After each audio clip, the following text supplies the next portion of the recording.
Greetings all. Okay, so this is the beginning of a video series where I'm going to share some of my own experiences in relationship to the kind of the patriarchal system, the system of the mother wound, the way the system is built, the patterning, the complete usurpation, and also takeover of the Great Mother to where we see it today working on a regular without someone behind the curtain, so to speak. Okay? So this ultimately is discerning the mother wound.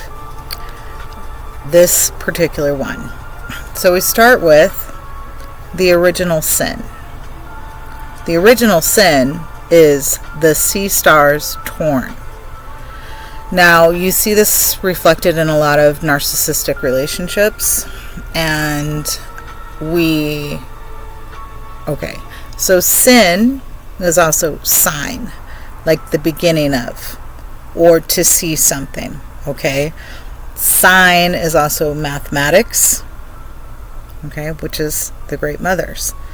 So the original usurpation to completely remove the Great Mother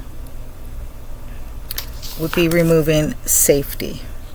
So we start with where that first started breaking. This is the system of the breakdown, so to speak. This is a system that is whole and connected, and this is exactly what had to be broken down. So the system that is whole and connected has safety, community, knowledge, and health. They usually go together. And then there is little separatism, in the sense of, like, there's no colorism, there's no such thing as racism. If there is anything at all in the matriarchal society, it was completely the Great Mothers, the elders, the elder Great Mothers. So, without safety, which is everything. When you're safe, your body functions well. What you're attracted to as far as eating, persons, activities, that is freeness. Safety is freeness. You don't have to worry about someone or something harming you. And there are archaeologists and anthropologists that have said that there were no weapons in these particularly solidly matriarchal places, where they found, like, pottery and certain artifacts. They don't find weapons. They find tools, but they don't find weapons.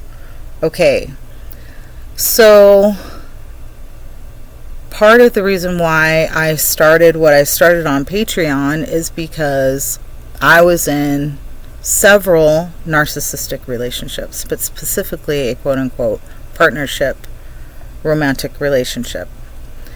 And it took that experience to see how the spell overall works. Like, the whole entire spell is to create codependence and narcissists, which are also codependent. So the whole system is built for codependency, not independency, even though independence is pushed. It's very tricksy, so to speak.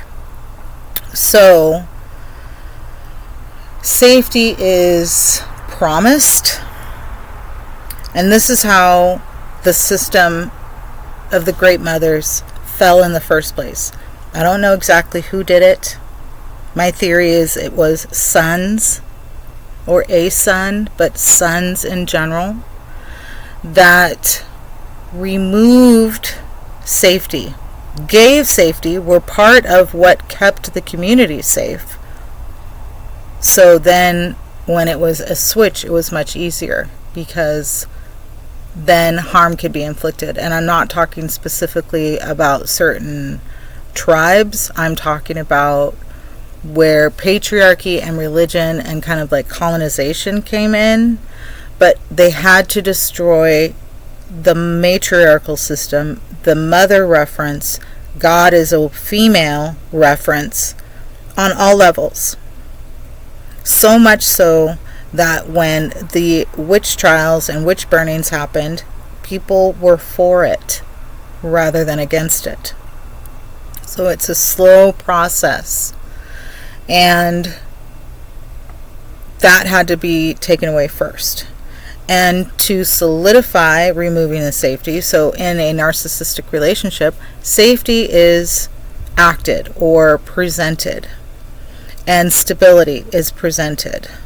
And then the person or people who have that kind of privilege or authority then remove the safety. You remove the safety. And also when you remove the safety, simultaneously destroy the community. So this is where in a narcissistic relationship you would see this as like flying monkeys or triangulation. Okay? But for the great mothers, it was actual middle of the night, government sanctioned, colonial sanctioned, religious sanctioned massacres. So you completely destroy the mothers. You remove the mothers. Many of the remaining indigenous people were either very young and or male. And this was on purpose because two things. One is you remove the continuance of the peoples, and the other is you remove the memory keepers. And in a narcissistic relationship, this is eventually what happens. You start losing your memory. I did. And the self-gaslighting kicks in. And this is part of the later system of knowledge and the healers. So that's what happens next, is now that the community has been destroyed, literally, the community has been destroyed,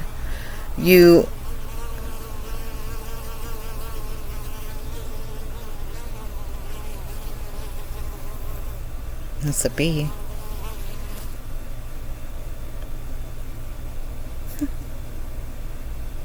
Speaking of communities, this might be a male. It's often the females stay with the hive. What's that? Okay, it's a fly. So, once the community is destroyed, all the information is also taken or stolen. So this could be literal writings, tablets, tools, pottery, clothing, adornings, jewelry, right? That's part of the knowledge. That's part of the healing. And so I'm saying this about narcissistic relationships because when the whole picture is looked at, we can see how narcissism is a form, and codependency are forms of the mother wound manifested over time and in what we call nuclear or independent, independent living or lives, for the most part, specifically in the Americas, in the United States. But you can see this in a lot of religious aspects as far as community, because what works in those is community. You have a bunch of people. So even if you may not agree with, say, how they treat women or how they look at people of color, everyone around you feels differently. So it's a form of coercion. And these are things that are involved in knowledge, because these were things that the Great Mother used and practiced with the community. Of course, we would utilize coercion because it would benefit the community. Of course, we would utilize knowledge and share it and use it in certain aspects, maybe just for the females or maybe just for the males, because it benefited the community.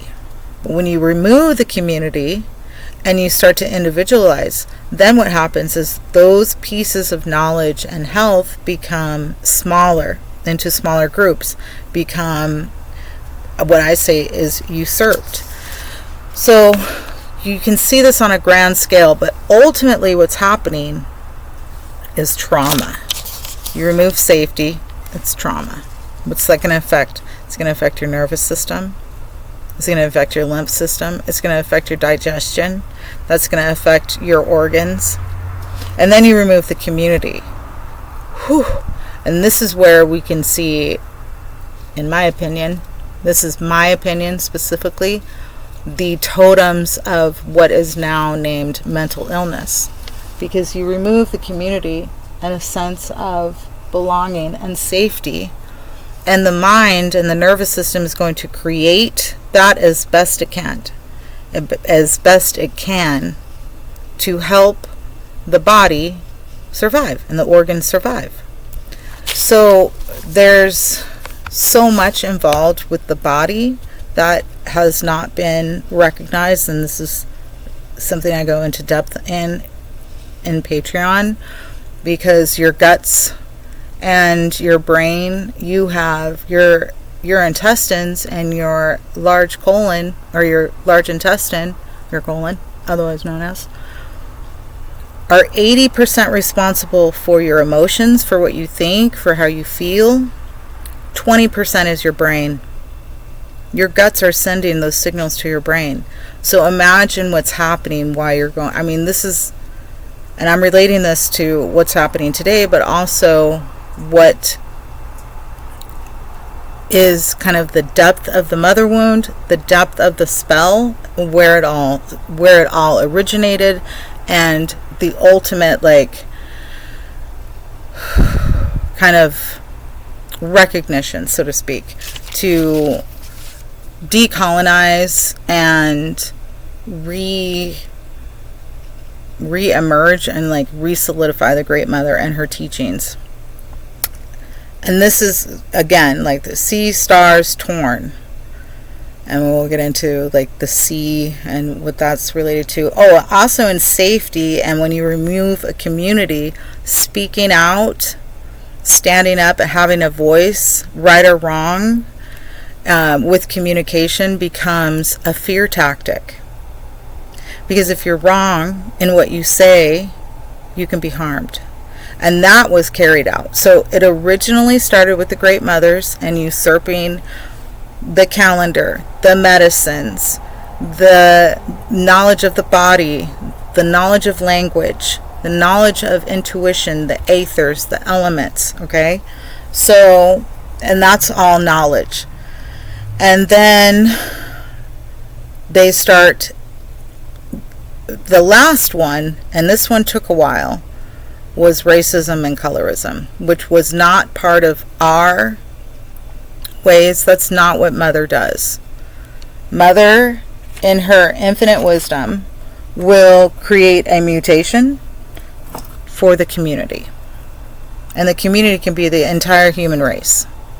And so, albinism, so I still question the theory that, so I'm not going to say that. I'm just going to say this. When it comes to albinism, albinism is a mutation that comes from the Great Mother. And then from there, and not just that one, there are other mutations that happen, including the male body, the way it presents, because I'm learning that chromosomes and DNA have many presentations. So what we might see as male may actually have more X in their chromosomes, and what we see as female may actually have more Y in their chromosomes, but we would never know because of how we've presented. But my theory is the great mothers knew this. The great mothers knew that this once wasn't a mutation, and once it became a mutation, that's what they all are. And so in a mutation you will have possibilities. It's the best way to say that. You know, we look at the word mutation as something bad, but it's not. It's actually a form of evolution, depending on how you look at it. And evolution necessary for the community. Okay? So, okay, and then I wanted to link some things, right? Okay. So, then things like adoption, these were all, so like you see in nature with certain animals will take on babies and raise them, and they're predominantly female, but sometimes the males will do it too. I had a cat who was male but was fine with taking care of kittens. So nature shows us what community, because we see horses, they are in herds. We see birds are in a flock. We see deer, they're in herds. We see dogs, when they're in the wild, they run in packs. Nature knows community helps breed safety, and then in that community is passed on knowledge. So you remove that, and then ultimately what you're removing is also the connection to nature, the obviousness that these are the things that happen in nature. Who is the one who's actually influencing nature, which is predominantly the female? Always the female. So we have some situations where the male will carry the egg or will take care of the child, but they're not the ones who actually create the babies to then, or eggs to then carry or take care of. So when you remove that, you can then repeat this with different groups, with different ways, with different language, and you just repeat it. And in some instances, and also I just want to reiterate that religion and etymology means to repeat. There is something around a routine.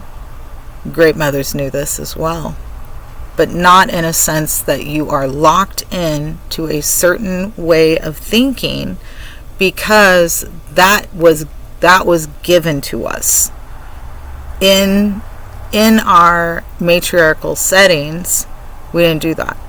So I bring all this up because, and also to relate it, in my experience of being adopted, so there's something that comes with that, because the child in the womb is accustomed to that heartbeat, that voice, the voices around it. So when we talk about survival skill, and this is across the board for everyone, but we're looking at a mother wound that goes way back. That survival wound goes way back. It goes way back to when great mothers initially lost their safety. So in this realm, in this lifetime, and as each one of us are healing, this was something I learned, that when the system is built this way, what ends up happening is the nervous system and the brain, so to speak, but the nervous system, the guts, and the brain start preparing the body for what it's learned. because these things are going to be passed down through the mother to the children. And depending on how our great mothers' lives were and how controlled or how much freeness they had, contributes to emotional impulsivity. Because you would have to. If they're coming for your village, if they're destroying your community, you have no safety, they're taking your knowledge, so therefore you do become forgetful. It weakens the nervous system to where almost the person is like, yes, come in and tell me how to do everything. Tell me how to fix it. And that's what happened. And males who were the front of or employed or funded these destructive tactics against the Great Mother and her communities, it just continued. They kept that knowledge, they've hid that knowledge, they trickle the knowledge down to us. And this is what you also see in unhealthy, abusive, narcissistic relationships. They trickle down. They're not going to tell you everything. They're not going to apologize for their abuse. And so if everyone is dealing with this on some level, how do we fix it?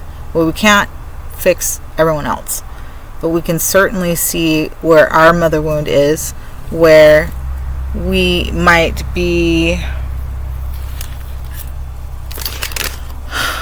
surviving, basing our actions, decisions, and impulsivity on surviving.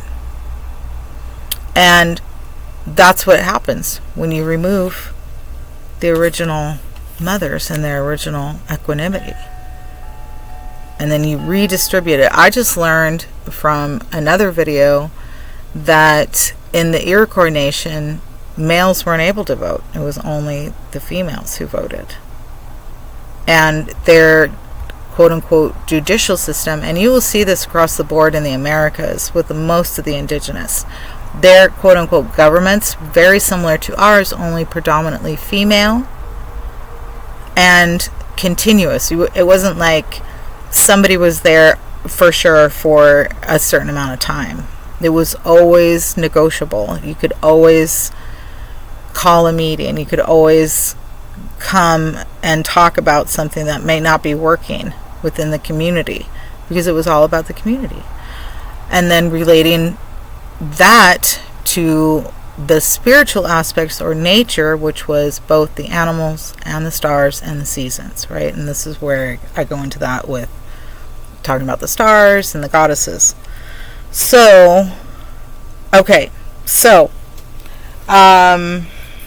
what was the other thing I wanted to kind of relate? Well, these tactics, this long-term spell, creates a behavior of survival. And I did say that before, but I'm specifically wanting to key that in because that's the big one. And then we have little ones.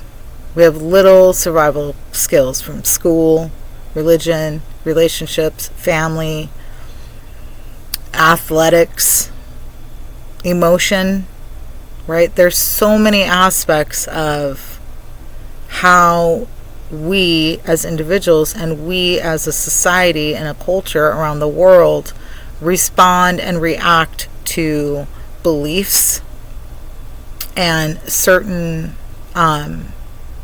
people, literally human beings, other human beings, because of what they believe, what they may eat or not eat.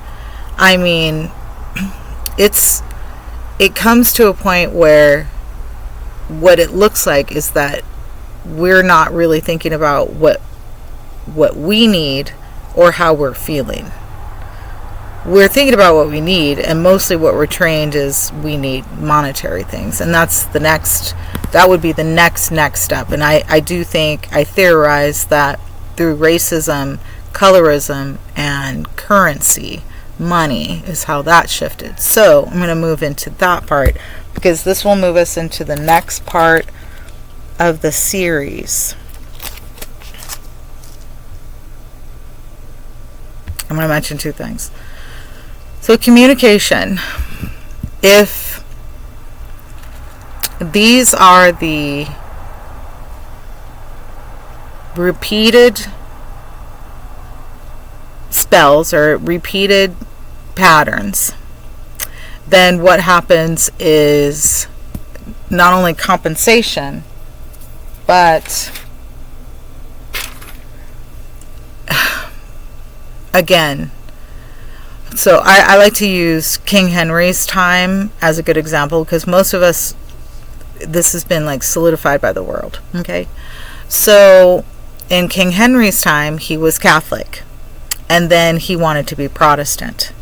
So for a while in his kingdom, he was anti-Protestant and pro-Catholic, and so he would go and attack certain places. So if his people show up and you are obviously Protestant, you're in trouble. But if his people show up and it's not obvious that you're Protestant, it might still look like you're Catholic, and he shows up and he says, "Are you Catholic?"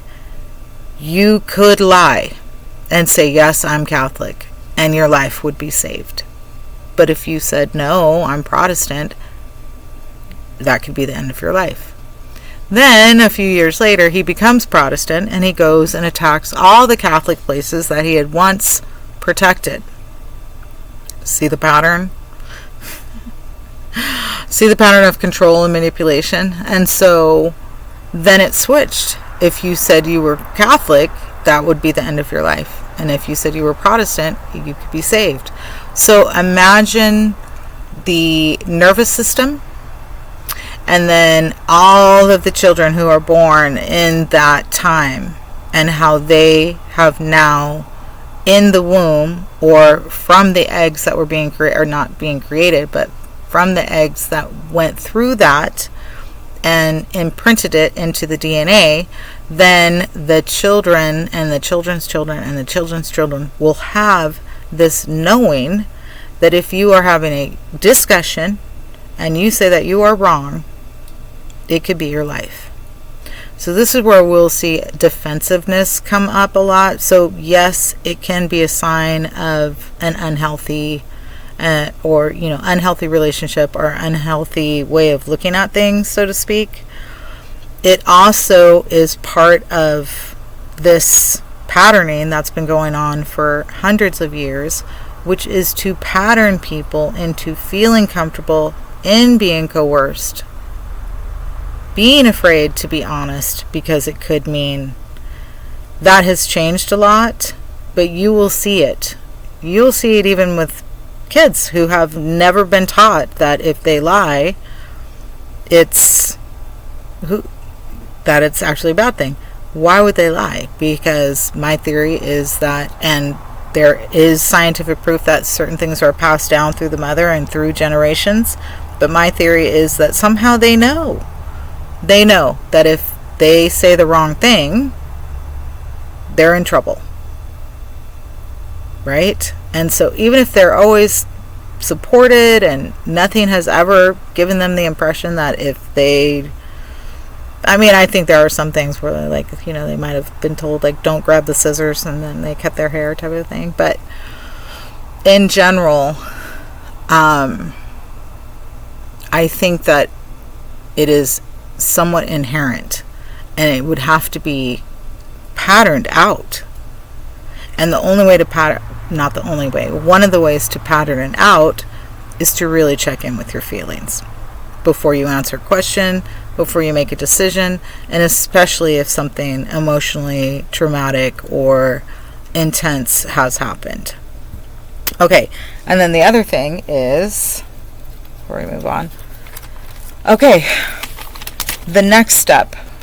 So all those things happened, and then it continued to happen for years, which is where we see what I call the Civil War, aka the Civil War, where many women or females lost property, money, earnings. Before that's the witch executions. If somebody was a witch, the person who accused them, and oftentimes, or the county or district or whatever, would receive all the monies. Reminder, what I learned is that the whole entire judicial system was created specifically to go out and hunt and try and hang women, aka witches. Okay?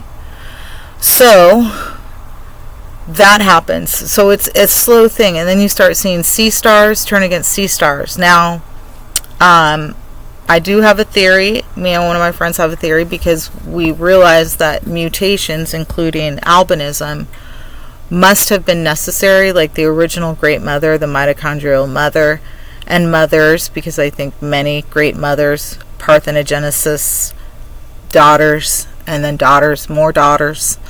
And when the atmosphere was changing, or a intuitive download came, or the aether changed, or the elements were changing, something must have prompted the first male. Maybe parthenogenesis was slowing, maybe it was, but the theory is that that was the beginning of what we see around how we view sea stars and great mothers. Because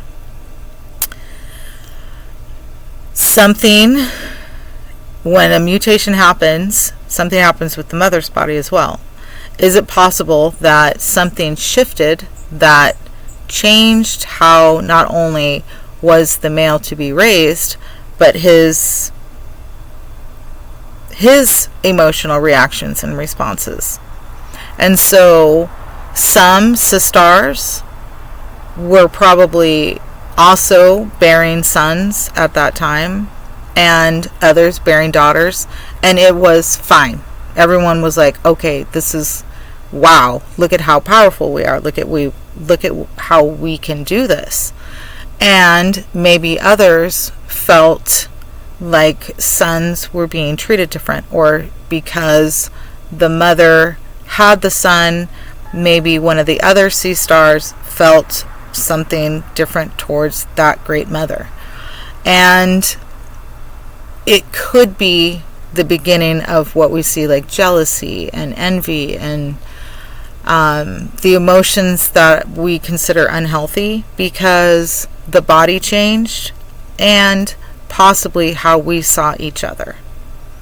And so that would have been continued at some point. So we would have still had communities. We may not have all like hung out in the way that we might have before when we were only daughters on the planet. But obviously it worked for a long time, because again, there were no weapons, only tools. And maybe that was pre-males, but even from the stories we're told today, there looks like there was a time it was still peaceful, even with the mutations, however they showed up, the differences, because the great mothers were still the ones. They still had their authority, they still had the knowledge, they still had the community. So the question is, and it's hard to tell, but it looks like at some point one of the sons rebelled against the mother, or one of the mothers gave great power and influence to one of the sons, which might be like David or Solomon, right, as an example. And the community where the great mothers had a certain authority and position of authority was routinely and slowly usurped or stripped away or demonized. And we see this with sex workers, and we see this with general obligations of the females in comparison to the males. But it wasn't always like that, even from the stories. From the stories, it looks like there was a time when The authority and place and reverence towards goddesses and females was still there even while males were around. You'll see old war attire, so to speak, or armor with the Great Mother on there, the Sibyls. Athena for the Greeks or the Romans, whichever, I think is the Greeks. And then Artemis for the Romans. I think that's how it goes.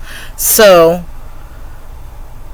we can see that it still was there, but we had shifted communities. We had shifted, and things had grown. We became bigger. Then comes what I theorize was part of the spell. So in the Americas, this is where we'll finish the video. In the Americas, this video, we have coins from the beginnings, so to speak, like the 1800s, the supposed beginnings of the Americas. The 17 and 1800s, the coins predominantly have who we now call Columbia or Lady Liberty on the coins. Also, we'll see indigenous people on the coins. And when you think about currency and the word sea and sea stars and how the waters go back to the Great Mother and the flow of currency goes back to the Great Mother, if you stamp her into a coin and turn her into money and start passing her around as value in a coin, is it possible that your mind might also shift? I mean, we don't really do that with the males, but I feel like it would be part of the spell to lock her energy into money, to lock her energy in a way that could be removed but still utilized. And this is, again, it comes back to narcissistic relationships and the narcissistic setup of the way most things run. You can see that as part of it too, where if both things, I'm kind of ending this with communication, where if you say the wrong thing, you're in trouble. A simple no could be a lot of trouble in a narcissistic relationship. And to where her energy is locked in while it's kind of not seen or looked at in a way that is more around compensation, like giving words and things meaning rather than actually looking up the etymology, which I'm still learning. So thank you to the listener who helped me relearn the etymology around the word care. I'll just put that out there real quickly. If you get a chance, people, you might want to look that up, because you won't be hearing me say that anymore, as far as like in a farewell, so to speak. Okay, so we see how today, the way things are, it's male dominated. Our money is male dominated. Our schools are male dominated. Our hospitals are male dominated. Our churches are male dominated. Our government is male dominated. When before that all used to be at least equal, if not great mother, female dominated.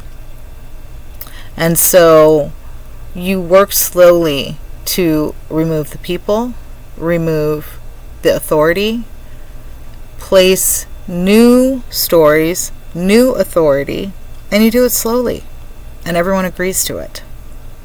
All right, so the next part will be around the mirroring. There's this saying, what are they mirroring? They're mirroring something to you. If you're in a toxic relationship or a narcissistic relationship, you might hear, what are they mirroring back to you? Well, sometimes the mirror is broken. And that's it. it's not that they're not mirroring something, but if the mirror is broken, then what you're seeing reflected back to you might also be broken, unable to be recognized. Because what I theorize the true mirroring is, or the reflection, or the thing that needs to be seen is, what are you feeling? What are your feelings? How do you feel? What are you feeling? Before you say yes or no, how do you feel? Before you go out on a date, before you get ready for work, before you go to bed, before you get out of bed, how do you feel? And really just contemplate, how do I feel? And if you can't figure out emotionally how you feel, how does your body feel? Does it feel warm? Does it feel cold? Does it feel tired, taller, energized? How do you feel? And when we start really asking ourselves and really checking in, a lot of our decisions we can see are made around outside influences and impulse decisions. And that is ultimately what we're seeing manifested out of the mother wound that started with lack of safety, removing the community, removing knowledge and health, and then starting to implement isms, classism, racism, colorism, education, how it changed. And so not always can we work through the mother wound out there. And I bring this up because this is something in my narcissistic relationship, I learned that, I don't know, she wasn't diagnosed, but I learned that my mom had a lot of narcissistic tendencies and taught me to gaslight myself, did not keep me safe. And because I was adopted, the community that I grew up in was not the community I was told I belonged to. So these are all things that we can see happening in the regular day that goes back to when they first usurped Great Mother's authority and power. Just authority, right? Because Great Mothers weren't like, I have the power. Great Mothers were like, okay, the community is good. And so something shifted, and this is my breakdown around the Great Mother's wound, to talk a little bit about how I came to some of these things and where you might be able to relate in your own life, even if, and hopefully you have not gone through a narcissistic relationship, but you might be able to recognize the pattern of how these things and these traumas and these subtle, nuanced traumas can affect survival and the nervous system, and how mothers treat themselves, their sisters, and their daughters. And the system has really done a good job to keep it going around. And so also when the mirror is broken, so I start going into how we see it today and how we affect each other in that. And I'm going to lead in with kind of going into depth around where we see the male focus, in the sense to where even with friendships, even within the family, where mothers, daughters, C-stars, females will lash out at other C-stars, mothers, females, because of this system. And how even friends will, I have done this, and I think I've spoken about this in another video. I'm going to go into a little bit more depth in the next video continuing this, is where a C-star would say get up early in the morning, make breakfast for their guy, make sure that they are happy and well taken care of, whereas if a C-star or a girlfriend comes to visit or is staying there, they're not getting up for that person. They're not making them breakfast because they don't need to, right? The care and vulnerability and love has already been established. But when it comes to when that guy might mistreat the said friend that would get up early in the morning and make them breakfast, but not maybe for a girlfriend, a friend that's a girl, or even a girlfriend.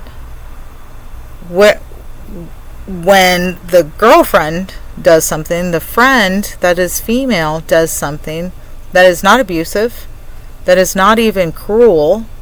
It could be a misunderstanding. It could be something not huge, and the friend will dismiss the girlfriend but stay in relationships, even sometimes after they break up, with the abusive, unhealthy male. So this is something that causes a whole nother sister mother wound within the sea stars and each other. So we'll go into that the next video.